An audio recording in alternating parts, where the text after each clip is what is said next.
Les éditions Télème présentent un enregistrement intégral de Altéré de Charlie Leméga, lu par Justine Viotti. Première partie. Souvenir d'une autre vie. Chapitre 1. 27 août 2024. Il n'y a pas de destinée, juste une succession de choix hasardeux. Depuis 1 heure, j'erre dans la nuit comme un fantôme, au volant d'une voiture sans destination. Ce même constat qui me ronge et m'oblige à passer en revue toutes les décisions que j'ai prises dernièrement. Je repense à cet ex que je n'aurais peut-être pas dû quitter, à ce boulot que j'aurais mieux fait de refuser, à toutes ces opportunités, plus ou moins imaginaires, que j'ai laissées passer. Bref, j'essaie de comprendre où j'ai merdé. Les villages endormis de Seine-et-Marne défilent, séparés par d'immenses champs de céréales. Les lumières se font rares et les volets sont clos. J'ai l'impression d'être la seule personne réveillée à 10 km à la ronde. Ella Fitzgerald m'accompagne via le haut-parleur de mon téléphone que j'ai jeté sur le siège passager entre un vieux numéro de CB News et mon sac à main. Je n'ai jamais réussi à activer ce foutu Bluetooth, alors je me contente du son étouffé de mon portable pour mes virées nocturnes. It begins to tell, round midnight. Midnight. C'est une mauvaise habitude qui s'est renforcée depuis que je suis au chômage. Dès que la nuit tombe, je prends la vieille Prius grise que j'ai rachetée à mon oncle et je laisse la route me guider. Oui, je sais, ce n'est pas très écolo, mais c'est la seule activité qui m'aide à réfléchir. I do pretty well till after sundown. Supper time, I'm feeling sad. En ce moment, je stagne un peu, pour le présenter poliment. Comme si on m'avait posé là en attendant et oublié de venir me chercher. En attendant quoi ? C'est bien le problème. Je n'en sais rien. J'ai quitté mon taf il y a 1 mois suite à un burn-out talonné d'une rupture. Les deux sont potentiellement liés, je ne me prononcerai pas. Depuis, j'ai remis toute ma vie en question, en me disant que putain, elle ne correspond tellement pas à celle que j'espérais. Bien sûr, je n'ai aucune idée de ce que je veux vraiment, que des bribes d'envie. Je voulais utiliser mon temps de chômage pour me retrouver, mais jusqu'à présent, il m'a juste servi à réaliser à quel point j'étais perdue. But it really gets bad, round midnight. Memories always start round midnight. Brusquement, mes pensées s'arrêtent. Devant moi, un feu de circulation défectueux surgit de l'horizon. Je suis incapable de détourner les yeux, envoûtée par son clignotement frénétique. Mon esprit s'évade alors que la lumière vive rougeâtre s'élargit. Le vrombissement continu d'une soufflerie. L'odeur du plastique qui fond. Des lumières rouges qui scintillent. Je me revois seule, au milieu d'une immense pièce grise. Mon rythme cardiaque s'intensifie. L'appréhension m'empêche de respirer. Je ne sais pas où je suis et pourtant, je le sais parfaitement. J'attends qu'il vienne. Un homme émerge de l'ombre. Je le connais, j'en suis sûre, mais j'ai beau le regarder, je ne parviens pas à voir son visage. Il n'y a qu'un vide indescriptible. Ou plutôt de la colère, de l'impatience aussi. Je crois que c'est à cause de moi. Malgré la peur, une étrange connexion avec cet homme m'empêche de m'enfuir. D'une voix tremblante, j'ose enfin m'adresser à lui, me confondant en excuses. L'homme sans visage ne m'offre aucune réponse et continue vers moi avec une détermination effrayante. En le voyant se rapprocher, une onde de chaleur traverse mon corps et je subis une violente secousse. Retour brutal à la réalité. Le choc résonne dans l'habitacle et m'oblige à me reconcentrer. La ceinture de sécurité me serre la poitrine. Les mains crispées sur le volant, je prends conscience que j'ai fait une sortie de route. Ma voiture tremble violemment et me secoue comme un pantin. Devant moi, je ne vois qu'une forme sombre et menaçante. Je pousse un cri superflu et freine de toutes mes forces en fermant les yeux. La voiture s'est arrêtée. Je suis en vie. Je respire profondément et rouvre les yeux en tentant de retrouver un semblant de lucidité. Mes phares éclairent le sort funeste que je viens d'éviter, le tronc massif d'un arbre qui aurait probablement gagné le combat contre l'avant de ma Prius. Je frissonne. Autour de moi, la campagne est silencieuse, comme si elle retenait son souffle. Je n'entends que mon cœur affolé. Qu'est-ce qu'il vient de m'arriver? Est-ce que je me suis endormie au volant sans m'en rendre compte? Par chance, le dénivelé du fossé était faible et ma voiture est intacte. Quand mon rythme cardiaque sera enfin dompté, je pourrai partir d'ici et personne ne saura jamais que j'ai frôlé la mort d'une manière aussi absurde, à cause d'une lumière rouge et d'un homme sans visage. Chapitre 2. Le son d'une notification me réveille. J'ouvre péniblement les yeux. Une odeur de viande grillée à la citronnelle s'évade du restaurant vietnamien avec lequel je partage ma cour, avenue d'Italie. C'est le prix à payer pour obtenir un peu de fraîcheur lorsque j'ouvre ma fenêtre, pendant ce début de canicule annuelle. Sauf que la fraîcheur a disparu. Il est 12h47, si j'en crois mon portable, et c'est Amina, une ancienne collègue qui a osé m'envoyer un vocal à cette heure si matinale. Au fond, quitter un boulot dans la pub pour un chômage volontaire, c'est un peu passer d'une vie futile à une autre. La première est mieux rémunérée, mais la seconde permet de combler ses insomnies avec des grasses matinées d'ado. J'appuie sur lecture et referme les yeux pour écouter le message d'Amina. Ma chatte Billy est à mes pieds, en mode vibreur. Les rayons du soleil font ressortir les reflets argentés de sa fourrure. « Alicia ? Ça va ou quoi ? Pourquoi tu donnes plus de nouvelles ? Tu t'es cassée à Bora Bora avec ta prime de départ ? Faut que je te raconte un truc qui s'est passé pendant le dernier call avec... » Je ne l'écoute déjà plus. J'adore Amina, mais depuis mon burn-out, j'évite tout ce qui me rappelle mon ancien boulot. Pendant 3 ans, toute ma vie a tourné autour de lui. Mes collègues représentaient mon seul entourage et mon temps libre n'était que du temps de travail supplémentaire. J'en ai même oublié ce que j'aimais en faire. Lire, apprendre le russe, peindre des figurines, tout me paraît vain. Je squatte mon salon sans but, seule, confuse. Une version féminine du gif de Travolta dans Pulp Fiction. J'attends, je croupis. Je caresse la tête de Billy et me traîne jusqu'à ma cafetière délonguée hors de prix. Une fois mon cerveau réveillé par la caféine, je repense à mon quasi-accident de la veille et ce qui l'a provoqué. Un rêve, pour donner l'explication la plus probable. Je me suis assoupie au volant pendant quelques secondes et mon inconscient a brodé autour du feu rouge qui était sous mes yeux. Quelle serait l'autre explication ? Une vision ? Non. Mon rapport à l'ésotérisme s'arrête au pendentif en amétrine que m'a offert mon ex pour m'apporter des ondes positives.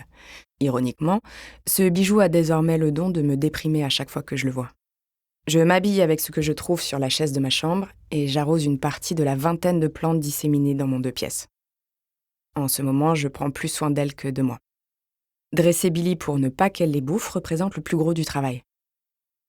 Comme je range mon appartement uniquement quand j'ai de la visite, la surface habitable s'est considérablement réduite. Les mauvaises langues diront que ça colle à ma déco désastreuse. Personnellement, je préfère la qualifier de mix and match. Ceux qui ne comprennent pas devraient passer un peu plus de temps sur Pinterest. C'est avec une coupe afro-chaotique et la seule ambition de trouver de quoi me nourrir que je sors de chez moi. Le soleil appelle à manger un banh mi dans le parc de Choisy, donc je m'y dirige. Dehors, c'est le bordel, presque autant que dans ma tête. Le marché a envahi le trottoir de gauche. Cartons qui volent, camélos qui gueulent et vieux qui négocient de chez moi à Tolbiac. Des dizaines de fourgonnettes et camions blancs sont garés de manière perpendiculaire, réduisant la voie et augmentant les bouchons. Je me fraye un chemin entre les 2 rangées de stands. Trop de monde. Beaucoup trop de monde. Le sol est recouvert d'épluchures et de sacs plastiques. Comme il est 13h30, la moitié des stands commence à remballer, les autres à brader. Un peu plus loin, un homme, là, tente de vendre un balai essoreur miracle en criant dans un micro. « À la télé, il est à 23 €, madame. Là, je vous le fais pour 8 €. » Combien ? 8 €. Le tout à 8. La femme continue de le fixer, confuse. Le vendeur oublie qu'il a un micro et peste dans sa barbe. « Elle comprend rien, celle-là. » Je souris. Les odeurs d'olives, de fruits et d'épices en tout genre, réveillent ma faim alors que je quitte le marché en direction du parc. Rue de Tolbiac, je passe un restaurant thaï dont la devanture ressemble à l'entrée d'un palais. L'un des cuisiniers fume dehors et s'énerve au téléphone.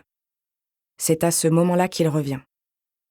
L'homme sans visage se trouve derrière un bureau recouvert de documents. habillé d'une blouse blanche qui lui descend jusqu'aux genoux. Je ne vois pas sa bouche, mais je l'entends crier. Sur moi. Un flot hargneux dont le sens précis m'échappe, mais qui paraît sans fin. J'ai peur. Je le regarde d'en bas, la tête tellement en arrière que j'ai l'impression que le prochain cri va la décrocher. L'homme est grand, très grand. Ou plutôt c'est moi qui suis petite. Une enfant. Pas d'arbre aujourd'hui, mais un passant à qui je donne un coup d'épaule involontaire. Je reviens à la réalité. Désolée. Le piéton se retourne, énervé, mais se radoucit en me voyant.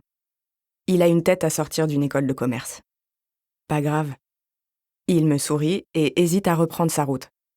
Te fatigue pas, mon gars.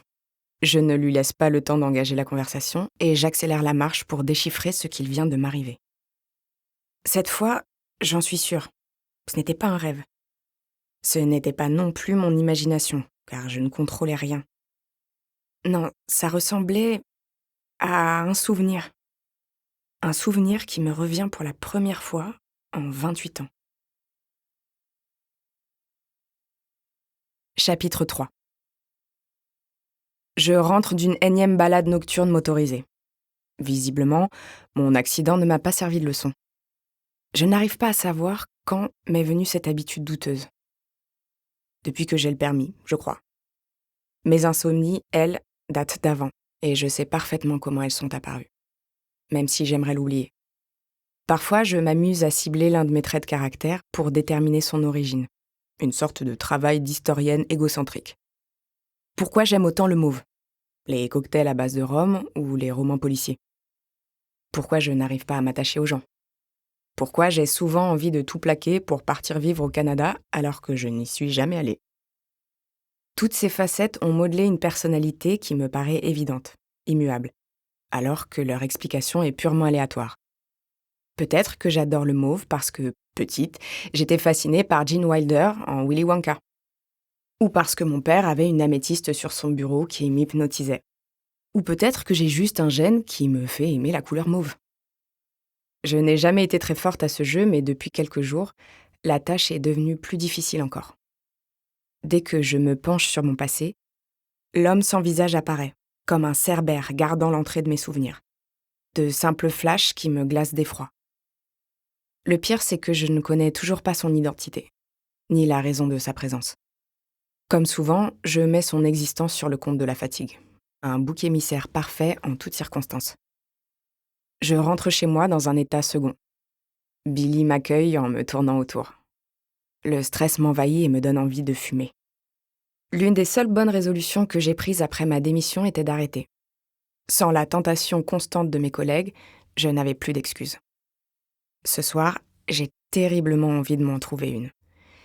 Malgré l'heure tardive, j'opte pour une douche fraîche, histoire de m'en couper l'envie. Désolé, cher voisin.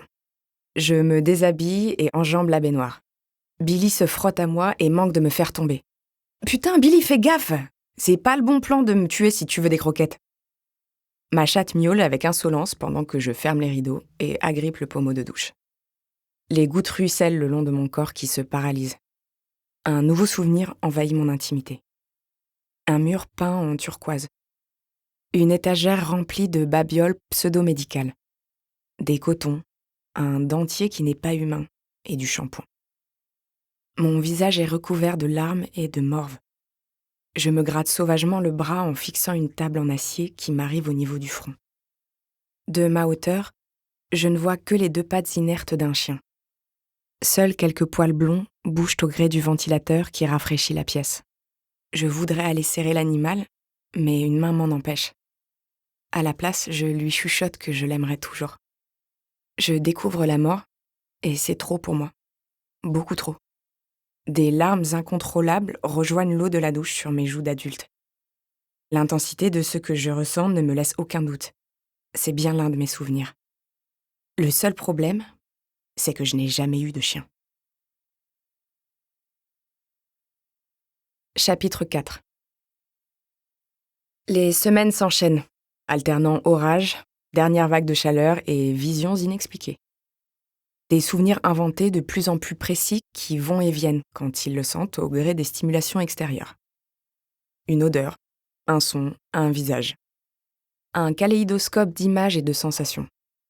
J'en ressors avec l'impression de visionner les épisodes d'une vie oubliée. Je me vois parler à des personnes que je n'ai pourtant jamais rencontrées, visiter des lieux où je ne suis jamais allée. Et puis il y a cet homme, sans visage, qui revient continuellement me tourmenter. J'ai été plusieurs fois victime d'hommes sans cœur, sans couilles surtout, mais jamais sans visage.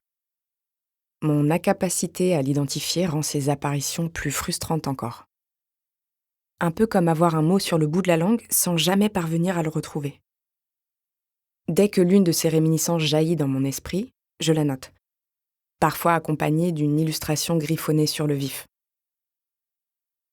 C'est plus simple de les figer de cette manière, et ça me permet de renouer avec le dessin.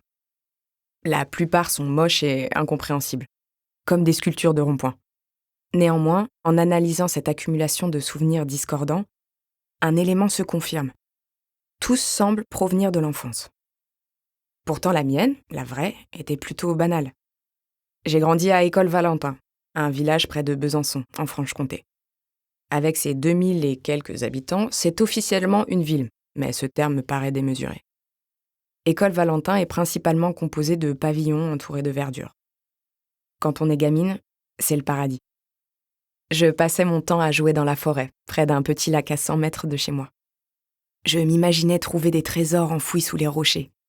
Je rentrais toujours le corps couvert de bleu et les vêtements couverts de boue. Quand ils me voyaient dans cet état, mes parents s'inquiétaient mais ne m'engueulaient jamais. Il faut dire que j'étais particulièrement mignonne à l'époque. Oui, bon, et fille unique aussi.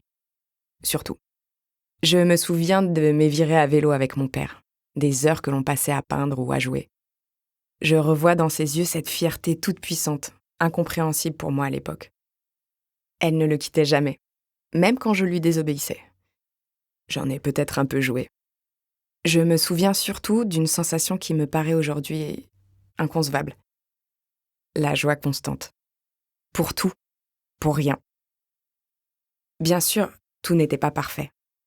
Je suis métisse d'une mère guadeloupéenne et d'un père bourguignon, même si physiquement j'ai tout pris de ma mère. Aujourd'hui, j'en suis fière, mais enfant, c'était plus compliqué. Il faut dire que le fin fond de la Franche-Comté, niveau diversité ethnique, ce n'est pas trop ça.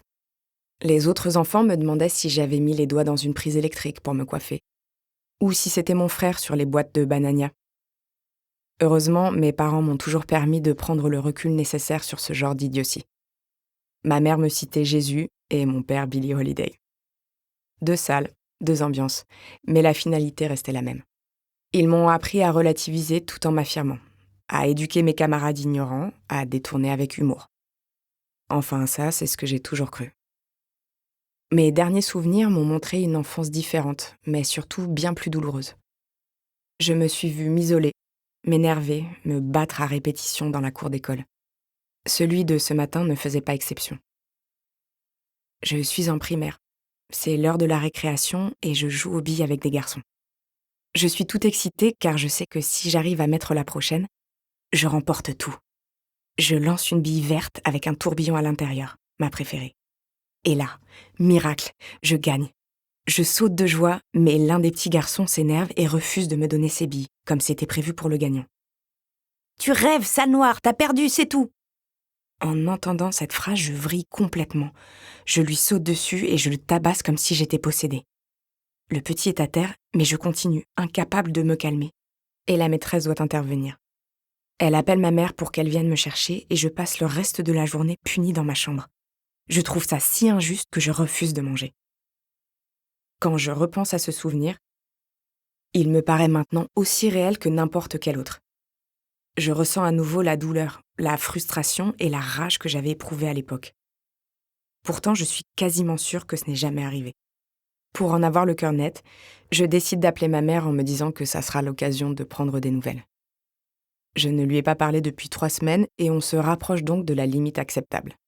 « Coucou maman, ça va ?»« Moi ça va, mais toi ma puce, comment tu te sens ?» Je commençais à m'inquiéter.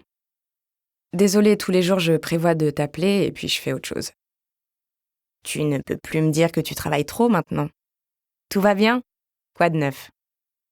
Je repense à ma sortie de route mais préfère la taire. Ça fait des années que ma mère me dit que ce genre d'accident me pend au nez à force de conduire la nuit et je refuse de lui donner raison. Ça va super, je profite du chômage pour me reposer un peu. Oui, oui, t'en as besoin. Ma mère me répond sans conviction, occupée à autre chose. En tendant l'oreille, je l'entends remuer un plat qui mijote. T'es en train de cuisiner? Oui, désolé, il y a mes amis de l'assaut qui passent ce soir. Ils m'ont expressément demandé mon colombo. Évidemment. Je me doute qu'en vérité, ma mère le leur a imposé. Elle mange peu, mais adore gaver les autres, avec ou sans leur consentement. La moindre occasion est bonne pour recevoir et cuisiner les recettes de sa tante, celle qui l'a hébergée quand elle est arrivée en métropole à 14 ans. Adolescente, je saturais de ce va-et-vient constant d'invités, mais depuis que je suis partie, la savoir toujours entourée soulage un peu ma conscience. Je suis sûre qu'ils auront tous à manger pour la semaine. Je passe les minutes suivantes à embellir mes journées actuelles, ainsi que mes perspectives d'avenir pour ne pas l'inquiéter. Elle me raconte ses dernières embrouilles avec son voisin et se plaint du temps en enviant celui dont profitent ses parents, en Guadeloupe. Sans le vouloir, je finis par lui avouer que récemment mes sorties se font rares.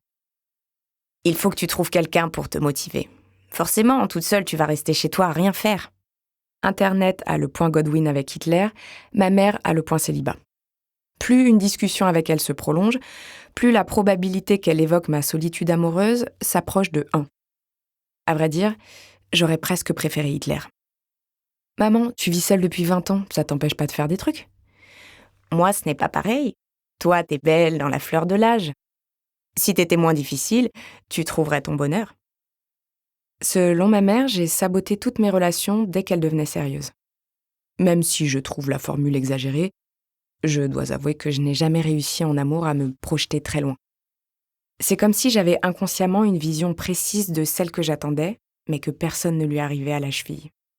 Oui, une fois de plus, ma mère a probablement raison, et une fois de plus, je ne lui donnerai jamais la satisfaction de le savoir. On peut changer de sujet? Si tu veux, je disais ça pour toi. Je voulais te demander, est-ce que tu te souviens qu'en primaire, je me suis battue avec un garçon parce qu'il m'avait traité de sale noire? Battue? Ouais, je lui ai tapé dessus jusqu'à ce que la maîtresse nous sépare. T'as dû venir me chercher avant la fin des cours et j'ai été punie pendant pas mal de temps. J'entends une sorte de ronronnement, signifiant que ma mère fouille dans sa mémoire. Non, tu ne t'es jamais battue aussi violemment. Tu as toujours été très calme jusqu'au collège. Tu étais celle qui avait le plus de bons points. Tu ne te souviens pas? Tu m'offrais toujours les images que tu gagnais. Il n'en faut pas plus pour que ma mère passe les 10 minutes suivantes à m'expliquer que j'étais une élève modèle. La bonté incarnée. Je l'écoute d'une oreille et m'interroge. Est-ce que ce n'est pas ce que croient toutes les mères? Peut-être a-t-elle juste oublié ce tabassage en règle pour ne pas abîmer son image de moi? Pourquoi tu me demandes ça, au fait? Je m'en suis souvenue d'un coup, mais j'ai dû me tromper. D'ailleurs, rien à voir, mais on est d'accord qu'on n'a jamais eu de chien. Un chien? Qu'est-ce que tu racontes? Je ne sais pas, peut-être que j'étais trop petite pour m'en rappeler ou qu'il est mort rapidement. Pas de réponse. J'imagine ma mère en train de chercher une manière diplomate de me demander si j'ai perdu la boule. Non, ma puce, on n'a jamais eu de chien. Ça risque pas, ton père aurait passé son temps à se gratter avec ses allergies. T'es sûre que tout va bien? Oui, oui, ça va. C'est juste qu'en ce moment, j'ai des souvenirs bizarres qui me reviennent. Des souvenirs qui n'en sont pas. Je sais pas comment l'expliquer. Nouveau silence. Cette fois, le malaise est palpable. Tu dois encore être sous le coup de la fatigue. Repose-toi et n'y fais pas attention. Je suis sûre que ça va s'arrêter, ma puce. Sa réponse, bien que sensée, sonne artificielle, comme si elle me cachait quelque chose. À moins que ce ne soit juste de l'inquiétude légitime. J'acquiesce et raccroche, encore plus confuse qu'avant. Chapitre 5.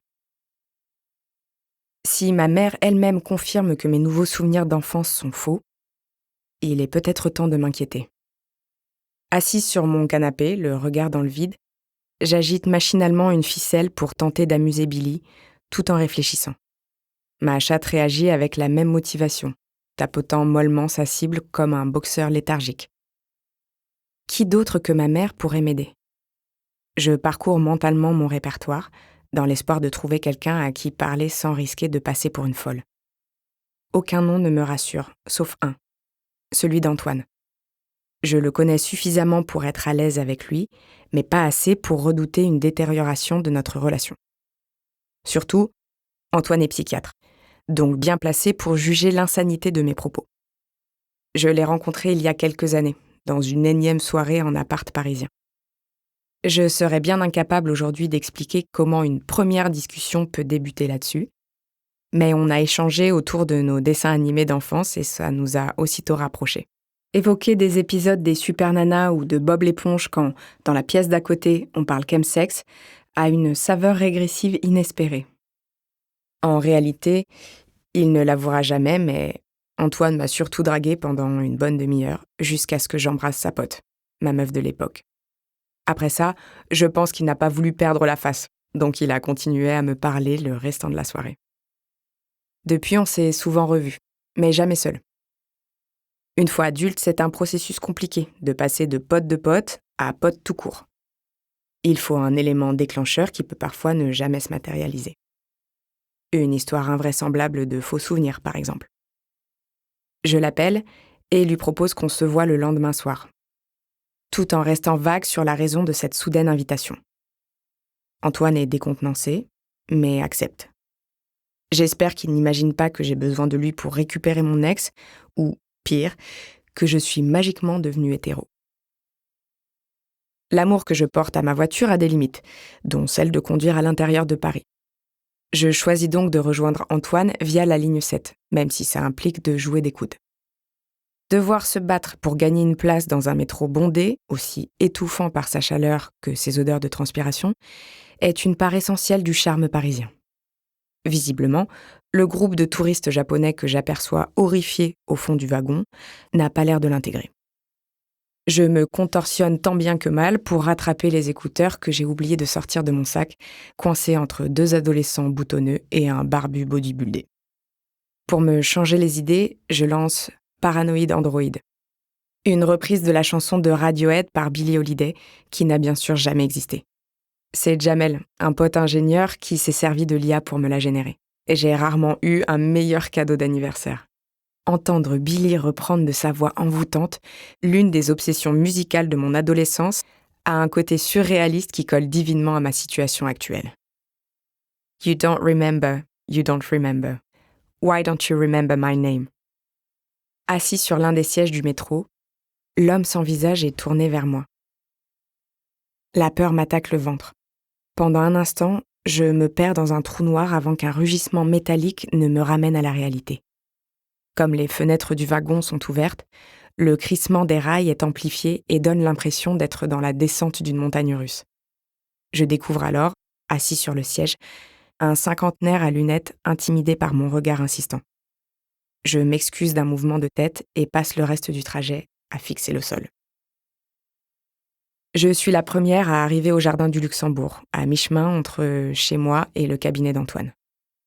Dès qu'il y a un peu de soleil, les jeunes viennent s'y poser. Les parents, eux, y poussent leur bébé ou leur vieux. Je slalome entre les centaines de chaises vertes disséminées à travers le parc et rejoins la seule pelouse où les gens sont autorisés à s'asseoir, face au Sénat. Je me pose à côté d'un duo de backpackers allongés sur leurs sacs de randonnée.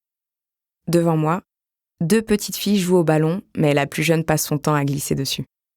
Comme je n'ai pas d'enfants dans mon entourage, je n'arrive pas à leur donner un âge plus précis que entre 1 et 4 ans. Il faut en profiter, ça passe tellement vite, affirme le père de la plus grande, tout en restant collé à son téléphone. Les parents de la petite acquiescent mollement, des cernes sous les yeux. Antoine est en retard, évidemment. Sûrement un truc de médecin. Au bout d'une vingtaine de minutes, il arrive enfin avec une sélection d'IPA au nom improbable. Assez fin avec une barbe de 3 jours et des lunettes rondes, il se fond à merveille dans la faune locale. Sa casquette trouée cache une calvitie naissante, peut-être même adolescente, vu que je ne l'ai jamais connu sans. « Hello, hello, désolé pour le retard, il y avait la queue à l'épicerie. » Derrière lui, une jolie rousse en main de jogging. Je la suis du regard jusqu'à ce qu'elle disparaisse. Antoine s'assoit à mes côtés et entame la conversation. Nous échangeons des banalités, Puis je me décide à lui expliquer la raison de ces retrouvailles. En lui mentionnant mes nouveaux souvenirs, il laisse échapper un sourire gêné, devinant que la conversation légère entre potes va prendre une toute autre tournure. Donc là, on est allongé sur l'herbe à boire des bières et tu me demandes un avis médical? Un avis d'ami, avec ton expertise professionnelle. Ouais, tu veux juste m'arnaquer du prix de la consultation, quoi. Il n'a pas totalement tort. Pas sur le côté financier, évidemment, mais ça m'arrange bien de lui poser ce genre de questions sans devoir officiellement consulter. Je dois être l'une des rares Parisiennes de mon âge à n'avoir jamais franchi la porte d'un psy, et ça me convient parfaitement. Alors, verdict, tu penses quoi de mes faux souvenirs? Déjà, on peut pas vraiment parler de vrais ou de faux souvenirs dans le sens où tous nos souvenirs sont faux, dans une certaine mesure. On imagine un peu notre cerveau comme un disque dur dans lequel on va récupérer des informations enregistrées. Mais c'est plus compliqué que ça. Il redresse ses lunettes en réfléchissant à sa prochaine formulation. Derrière lui, la joggeuse rousse de tout à l'heure en est à son énième tour du parc, à bout de souffle. Si tu veux, à chaque fois qu'on essaie de se rappeler un moment précis, on va recréer ce souvenir. Et on va le recréer en prenant en compte son humeur, les conversations qu'on a eues entre-temps et des dizaines d'autres facteurs extérieurs qui font que ce souvenir ne sera pas tout à fait conforme à ce qu'il s'est réellement passé. Surtout que notre cerveau n'aime pas le vide. Donc s'il ne se souvient pas d'un détail, il préfère l'inventer. Imagine que demain, tu me demandes de quelle couleur était ton chemisier. T'es habillé en noir, mais comme je ne vais pas m'en souvenir et que tu mets souvent du mauve, je dirais sûrement mauve, sans conviction. Et puis si tu me redemandes dans une semaine, je vais te redire mauve, mais avec plus de certitude, parce que mon cerveau l'aura intégré à mon souvenir. Tu comprends? On appelle ça la confabulation. Ok, donc t'es en train de me dire qu'on ne peut pas faire confiance à son propre cerveau, en fait? Antoine se met à rire. À côté de nous, un groupe de jeunes un peu éméchés joue au tarot et gueule à chaque pli remporté. Il ne faut surtout pas faire confiance à son cerveau. Ce qui est très difficile vu que toute notre perception du monde repose sur lui. Mais oui, quand c'est possible, il faut toujours privilégier les preuves matérielles. C'est pour ça que dans les procès, par exemple, les témoignages sont compliqués à prendre en compte, surtout quand le témoin a un lien émotionnel avec ce qu'il raconte. Mais là, avec toi, c'est un peu différent. Ce ne sont pas tes souvenirs qui changent, mais carrément des nouveaux souvenirs qui apparaissent, c'est ça? Oui. C'est bizarre? Oui et non. Ça arrive qu'on se crée des souvenirs à partir de rêves qu'on a eus ou d'histoires qu'on a entendues, par exemple. Notre cerveau y incorpore de vrais éléments de notre passé et du coup, on ne sait plus trop si c'est arrivé ou pas. Il y a même plusieurs expériences qui ont prouvé qu'on pouvait assez facilement en implanter dans l'esprit de quelqu'un.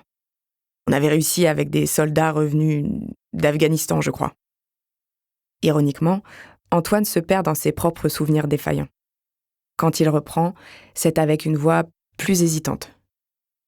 Je ne me rappelle plus de leur nationalité, mais des chercheurs leur avaient demandé de raconter leurs souvenirs de guerre. Une fois qu'ils s'étaient épanchés sur le sujet, on leur avait évoqué une fausse anecdote, très précise. Une attaque à la roquette la veille du Nouvel An. Une scène qui sonnait vraie, mais qui était totalement inventée. Sur le moment, les soldats réussissaient évidemment à affirmer que ça ne leur était pas arrivé.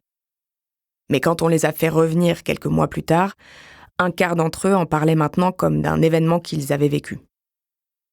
Il s'avère que c'était principalement ceux qui souffraient d'un stress post-traumatique important.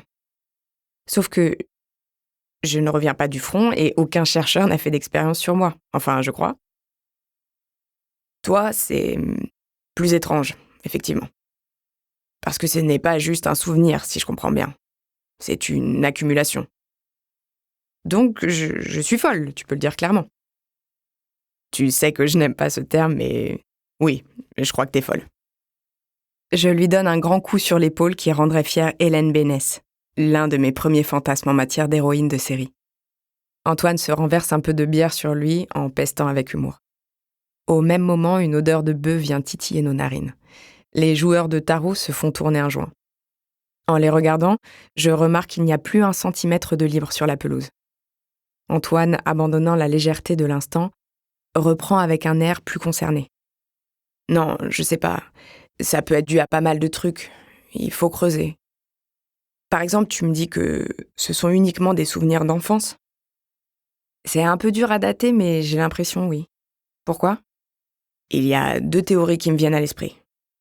La première, c'est que c'est une période propice aux souvenirs modifiés, vu qu'on l'a vécu avec un regard d'enfant et que c'est très vieux.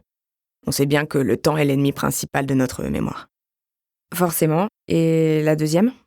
La deuxième, c'est qu'on parlait tout à l'heure de stress post-traumatique. Et si je me trompe pas, toute la période que tu évoques se passe juste avant la mort de ton père. Mon sourire s'évanouit. Chapitre 6. Pourquoi faut-il qu'Antoine m'ait parlé de ça? Les psys sont-ils contractuellement forcés de désigner nos parents comme source de tous nos problèmes? Difficile pourtant de le contredire. Quand j'avais 12 ans, mon père est mort dans un accident de voiture alors qu'il venait me chercher à l'école. Je ne pense pas qu'il y ait de bons moments pour ce genre d'événement, mais celui-là, c'était clairement un moment de merde. Si on parle de souvenirs, c'est évidemment pour moi le plus douloureux, le plus tenace aussi. C'était en septembre, au début de ma 6e. Depuis la rentrée des classes, des cauchemars me réveillaient quasiment chaque nuit. Mon père sacrifiait son sommeil pour prendre le temps de me rassurer, de me promettre que tout irait bien. Sans le vouloir, il me répétait le pire des mensonges. Un vendredi, personne n'est venu me chercher à la sortie du collège. Je me souviens de ma confusion. D'être restée seule, devant la grille verte, à regarder tous mes camarades rentrer chez eux les uns après les autres. Des yeux embués de ma mère quand elle est arrivée, de son corps anormalement raide, comme si elle contractait tous ses muscles pour ne pas m'infliger ses larmes. Il m'a suffi de la voir s'approcher pour comprendre. Un simple regard pour que je perde toute innocence. Sauf, bien sûr, si rien de tout ça n'est vrai.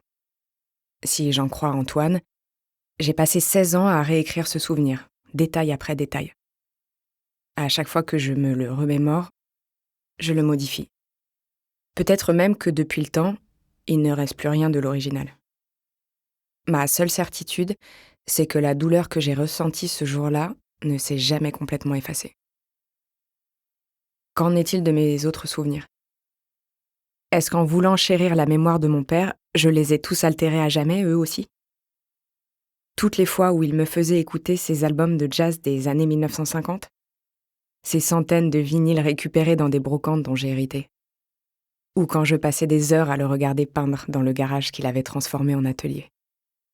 Tous les petits boulots qu'il enchaînait pour subvenir à nos besoins et qu'il me détaillait le week-end. Son calme qui m'apaisait et son amour qui me donnait envie de conquérir le monde avec lui. Ces souvenirs, je ne les ai pas fantasmés. Pas besoin. Il était le père parfait et en une seconde, il a disparu. À cause de moi. On dit que tout ce qui ne nous tue pas nous rend plus forts, mais c'est des conneries. Les vrais traumatismes te mutilent pour le restant de tes jours. Parfois, j'imagine ma vie si mon père était toujours vivant, et, quelle que soit la projection, elle est toujours préférable à la réalité. Je n'ai pas mûri plus vite après sa mort. Au contraire, elle n'a fait que prolonger mon adolescence. Les liens avec ma mère ne se sont pas resserrés. Ils sont devenus lâches. Qu'est-ce que ce drame aurait pu m'apporter de positif? Je n'ai pas l'imagination suffisante pour y répondre. Peut-être donc qu'Antoine a raison et que mon cerveau part en vrille, comme une bombe à retardement qui arrivera à son terme. Mais pourquoi maintenant? Chapitre 7. On est jeudi, 23h, même si le jour de la semaine importe peu. Quand on travaille, oui. Tous les jours ont un sens. Le lundi, c'est la reprise difficile, le mercredi, le jour où on va au badminton, et le vendredi, celui où on essaye de partir à 17h. Quand on est au chômage, sans aucune vie sociale, on s'en fout un peu. La notion même de semaine disparaît d'ailleurs. Ce n'est plus qu'une invention à la con des Romains qui paraît bien superflue. Je sais que je devrais profiter de cette période de flottement pour recontacter mes anciens amis, ceux que ma carrière a effacés en quelques années, mais l'idée même m'épuise. À la place, je passe mes journées à réfléchir, dessiner ou comater devant la télé. J'ai l'impression que cette somnolence prolongée favorise l'apparition de mes nouveaux souvenirs, alors je cultive cet état végétatif. Chaque jour n'est qu'une photocopie dégradée du précédent. Seuls mes souvenirs changent. Comme tous ces derniers soirs, je finis mon repas acheté au Chinois d'en face, avant la fermeture des cuisines. J'éteins la télé et bourre ma poubelle de recyclage avec une énième boîte de vente à emporter. La loose. Si encore elles avaient le charme des emballages de Chinatown dans les films américains, quand l'héroïne mange en vitesse en avançant dans son enquête pour le Washington Post. Mais ce sont juste des banales boîtes blanches en polystyrène. En ce moment, ma vie n'est qu'une banale boîte blanche en polystyrène. Quand, le lendemain, Antoine m'appelle et que je l'informe que de nouveaux souvenirs sont venus agrandir la liste, j'entends le ton de sa voix changer. Je crois que lors de notre discussion précédente, il n'avait pas pleinement évalué l'étendue des dégâts. L'inquiétude le gagne et il me pose de nouvelles questions, beaucoup plus sérieusement. « Mais comment tu te sens en ce moment ? Vraiment, Alicia, je déconne pas. Est-ce que tu dors suffisamment ?» Il m'explique que plus il y réfléchit, et plus ses souvenirs lui font penser à une forme d'hallucination. Des hallucinations qui pourraient être causées par un trouble grave. Une dépression psychotique, par exemple. Ah ouais, carrément. Non mais t'inquiète, ça va, hein. Sous prétexte que je cumule fatigue, trouble du sommeil, difficulté à me concentrer, manque d'espoir envers l'avenir et faible estime de moi, je ferais une dépression ? Antoine nage en plein délire. Je fais de mon mieux pour le rassurer et lui promets de me reposer, voire de consulter l'un de ses collègues si les symptômes venaient à persister. Bref, je lui mens. Il est évident que je suis fatiguée, mais je ne suis pas folle. Ces souvenirs ont forcément une explication, autre que « mon cerveau a tout inventé ». J'ai la certitude qu'en les scrutant plus en détail, je percerai le mystère. Le problème, c'est que fouiller dans mes souvenirs, c'est un peu comme chercher un livre dans une bibliothèque mal rangée, puis se rendre compte que la moitié des pages ont été mangées par des termites. J'ai beau persister, ça ne donne rien. Pour m'aider, je récupère un carton dans mes placards contenant une flopée de documents et d'objets divers datant de mon enfance. Ma mère a essayé de me les refourguer pendant longtemps sans que j'en voie l'utilité. La voilà peut-être. En l'ouvrant, je découvre quelques médailles de gym, des figurines en pâte à sel, ainsi qu'une fiole pleine de sable guadeloupéen datant de mon dernier voyage là-bas, avec mes 2 parents, à l'été 2007. Ces reliques cachent une liasse de bulletins scolaires recouverts d'appréciations dithyrambiques, donnant raison à ma mère sur mon image de petite fille modèle. Alicia est une enfant appliquée, très réfléchie. Malgré sa timidité, elle est en train d'acquérir un certain sens de l'humour. Enfant pleine de qualités que l'on regrettera. La seule surprise est de découvrir mes bonnes notes en sciences, jusqu'au collège. Ma mère m'a tellement rabâché que je n'étais pas faite pour ça qu'à la première difficulté, sa prophétie s'est auto-réalisée et j'ai mis ces matières de côté. Que serais-je devenue si j'avais persisté dans cette voie ? Si plus tard, je n'avais pas rejoint une fille, dont j'étais amoureuse, dans des études de marketing qui ne m'emballaient pas. Ma fouille continue. Je sors quelques dessins avec beaucoup de soleil et de maisons à cheminée, vu qu'il semblerait que je ne savais dessiner que ça.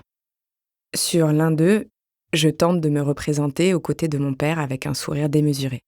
« Bonne fête au meilleur de tous les papas. Je t'aime fort, fort, fort », est écrit au milieu d'une multitude de cœurs. Je réprime des larmes et concentre mon attention sur les photos de classe rangées en dessous. Sur la plupart, je suis la seule métisse, arborant fièrement des tresses élaborées. Je scrute chaque photo en cherchant le garçon avec qui je me battais dans mon souvenir du jeu de billes, mais impossible de le retrouver. À côté de moi, sur presque toutes les photos se trouve Nawel, ma meilleure amie de l'époque. Le carton est rempli de lettres et de cartes postales qu'elle m'a envoyées au fil du temps. Je les relis avec un sourire attendri, même si je n'en comprends pas la moitié. Nawel a été ma seule amie de Franche-Comté avec qui je suis restée en contact jusqu'à l'adolescence. Après la mort de mon père, tout nous rappelait son absence dans notre maison. Alors ma mère a accepté du boulot en région parisienne et on a déménagé à Aulnay-sous-Bois. Forcément, c'était beaucoup moins bucolique. Je lui en ai toujours un peu voulu de m'avoir emmenée là-bas. Au lieu de m'aider à guérir, ça m'a isolée un peu plus. Je n'avais plus de père, plus d'amis. Je ne me sentais à ma place nulle part.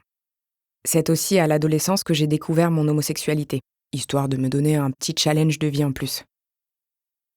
Les lettres qu'on s'envoyait avec Nawel m'ont aidé à tenir les premières années. Au début, on a gardé un rythme soutenu. Puis, arrivée au lycée, elles se sont de plus en plus effacées, jusqu'à l'arrêt total. C'est elle qui a envoyé la dernière lettre. Encore aujourd'hui, je me sens un peu coupable de ça.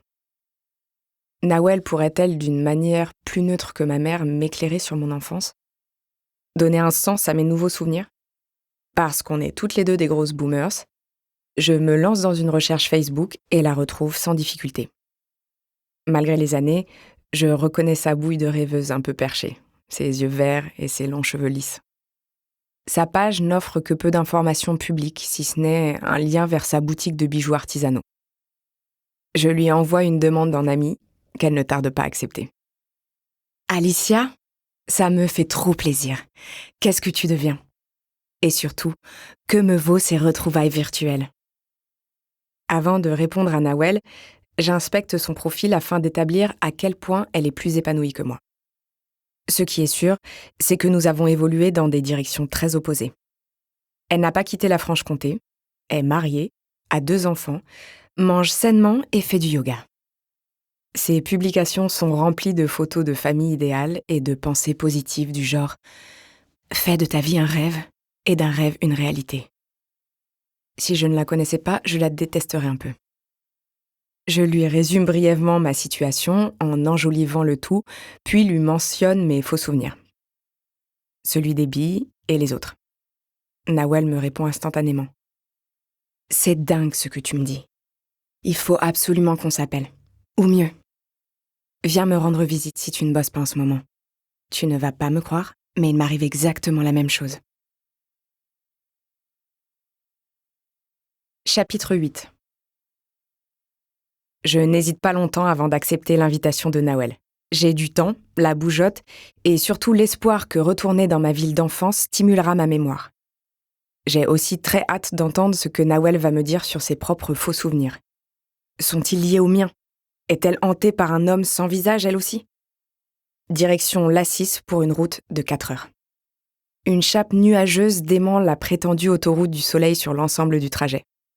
Proust à sa Madeleine, je me contente aujourd'hui d'un panneau de signalisation indiquant notre proximité avec Besançon, ou Bezac, comme on dit ici.